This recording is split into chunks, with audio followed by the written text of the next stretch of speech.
আজ আমি বানাবো চাল কুমড়ো দিয়ে মাছের তেল চচ্চড়ি। তার জন্য আমি একটি মাছের তেল এইভাবে পরিষ্কার করে বেছে ধুয়ে নিয়েছি, তারপর নুন হলুদ মাখিয়ে রেখেছি।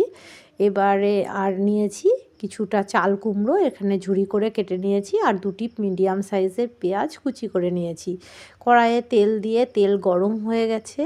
এবারে আমি যে মাছের তেলটাকে নুন হলুদ মাখিয়ে রেখেছিলাম সেই তেলটাকে ভেজে নেব। দিয়েছি তেলের যে পটকা থাকে সেই পটকাটা আমি মাঝামাঝি করে লম্বালম্বি করে চিড়ে নিয়েছিলাম, তবুও সেফটির জন্য একটু সাইডে রাখাই ভালো। পটকাটা তো অনেক সময় তেল ছিটকায়, আপনারা জানেন। এবারে মাছের তেলটাকে আমি বেশ সুন্দর করে একটু লাল করে ভেজে নেব। এবারে দিয়ে দেব কিছুটা কাঁচা লঙ্কা, আমি থেতো করে রেখেছিলাম সেই কাঁচা লঙ্কা আর পেঁয়াজ কুচি। এবারে তেলের সঙ্গে লঙ্কা পেঁয়াজ আমি একটু হালকা করে ভেজে নেব। ভেজে নেওয়ার পর আমি দিয়ে দেব পরিমাণ মতন লবণ আর হলুদ।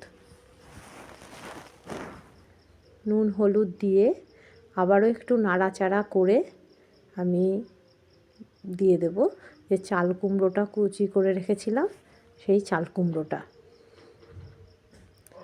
এই ফাঁকে বলে রাখি, আমি নিতু, আপনারা দেখছেন নিতুর রান্নাঘর।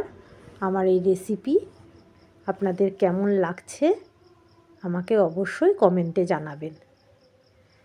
এইভাবে ঢাকা দিয়ে দিয়ে বেশ সময় ধরে একটু লাল লাল করে ভেজে নিলেই তৈরি হয়ে যাবে মাছের তেল চচ্চড়ি, যেটা গরম ভাতের সঙ্গে খেতে অসাধারণ লাগে। তাহলে আপনারাও বাড়িতে অবশ্যই একবার বানিয়ে দেখবেন কেমন লাগে চাল কুমড়ো দিয়ে মাছের তেল।